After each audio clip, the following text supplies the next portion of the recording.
Alors ça, c'est les années 80. 88, Aigle Ouais. bleu. Ouais.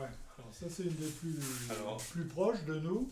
c'est Voilà. Alors, c'est de la peinture faite en performance. c'est de la laque Alors attends, industrielle. il faut regarder si c'est dans le C'est bon dans le sens. bon sens.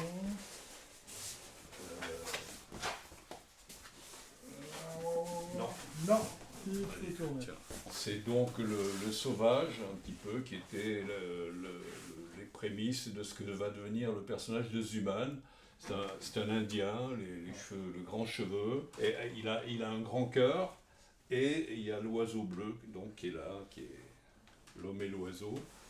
On va t'en Donc, montrer quelques C'est autres. traité avec des traits, ce qu'on te disait tout à l'heure, parce Et que des couleurs pures. les peintures, si on les mélangeait, ça fait de l'agadou, parce que c'est de la laque industrielle liquide, et là, ça permettait d'avoir des traits, des couleurs pures, quoi. On va t'en montrer quelques autres aussi. C'est une peinture qui sent très fort, qui sent, elle sent Ouais, elle encore. sent encore, on a l'impression qu'elle a été faite hier. Et en plus, c'est impeccable, hein, la laque industrielle, ça ne bouge pas, ça craque pas. C'est beaucoup plus costaud que la peinture à l'huile. L'acrylique, c'est bien aussi. Voilà. L'étincelle, puis le roule. Voilà. Alors, est-ce que c'est le bon sens? J'ai Non, j'ai l'impression l'impression que c'est dans l'autre sens. c'est Ouais. pas encore le bon sens. Attends. Quoique l'étoile, non, ça doit être comme ça. Ouais, c'est ça. Voilà, alors les éclats de peinture, c'est pas que d'aujourd'hui, hein, il y avait déjà la coulure. Alors ça, tu as la date, Michel? 87. 87. On va t'en montrer encore une Ouais. autre. Bon, laisse-la debout, Michel. Hein. C'est plus facile.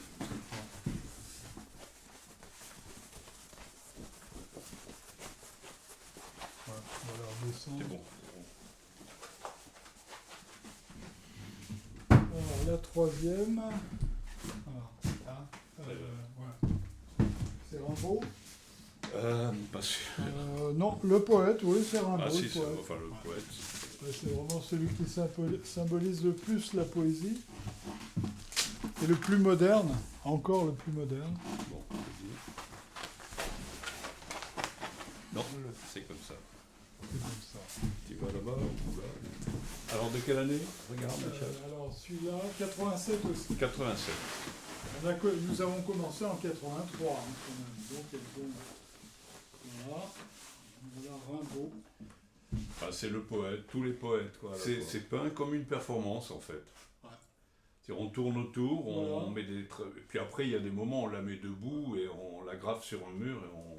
On partait On met les comme derniers ça, traits.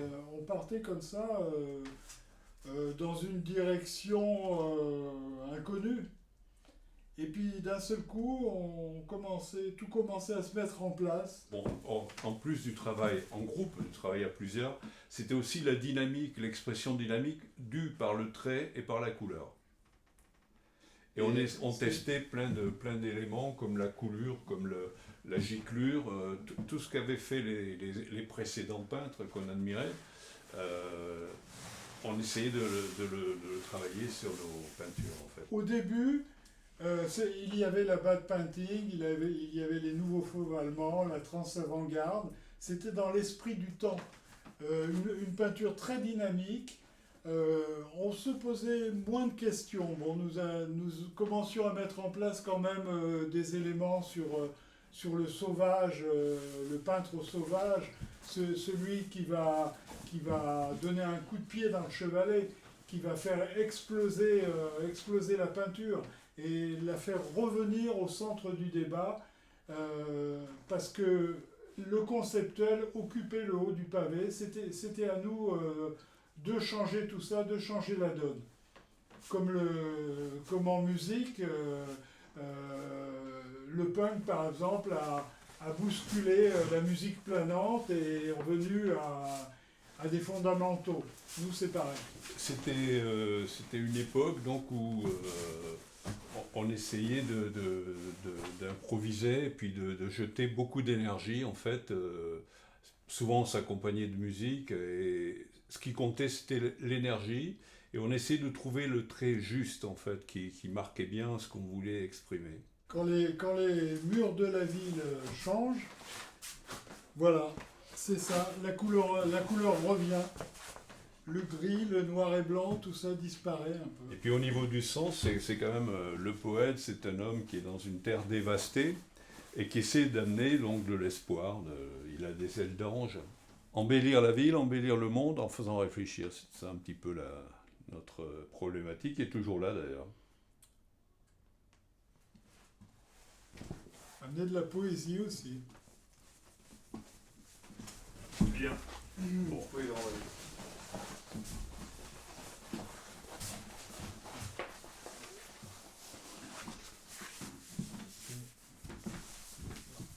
Voilà la dernière toile VLP, qui est faite sans drogue d'ailleurs. Oui, Voilà. Le titre, c'est Men Without Drugs. Mais la peinture, c'est sans doute la plus belle des drogues, et en plus, elle ne fait de mal à personne. Alors quand on commence la toile, on commence par écrire le texte. Chacun en écrit la moitié. Et ensuite, on place la tête de Zuman au pochoir. Et à partir de là, on improvise en fait. Et la toile se construit en plaçant des éléments, en levant des éléments. Ça se construit totalement. Quand on la démarre, on ne sait pas comment elle va être, du tout. Mais nous avons des logos à nous. Nous avons plusieurs personnages qui reviennent, et nous faisons aussi des clins d'œil à l'histoire de l'art. Donc il peut y avoir un dessin de Picasso à l'intérieur, un dessin de Guston, de Gassiorowski, des gens que nous aimons, qui sont utilisés dans notre travail. Ça c'est plus ancien. Hein, c'est des années 90, je crois. Voilà, les années 90. Voilà, les années 90. Donc il y a juste la tête de Zuman, assez grande. Voilà, alors il y a des différents personnages qui reviennent. Celui-ci, Klebs, là, voilà, et puis tout ça fait un ensemble. Il y a de la bombe aussi, de la bombe à aérosol. On en utilise un petit peu. D'ailleurs, les textes sont faits à la bombe à aérosol.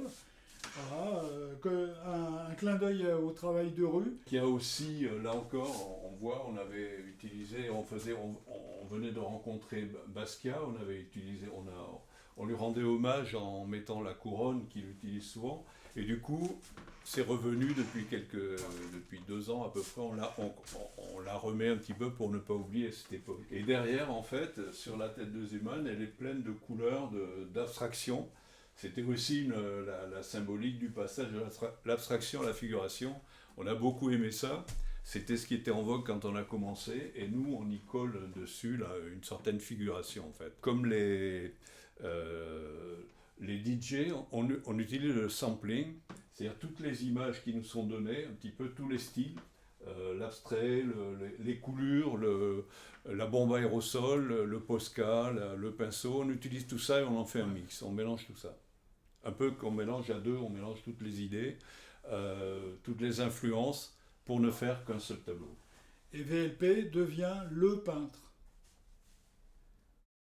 Alors on s'appelle VLP pour Vive la peinture. Oui, vive la peinture, c'est VLP, il faut le dire. Et Vive la peinture vive, c'est encore une autre définition de notre slogan. L'art, c'est la vie. Et la vie, c'est l'art. L'art sans la vie, ça ne va pas du tout. Et la poésie. Ah, la poésie, évidemment. Et un peu d'ironie aussi, dans les titres.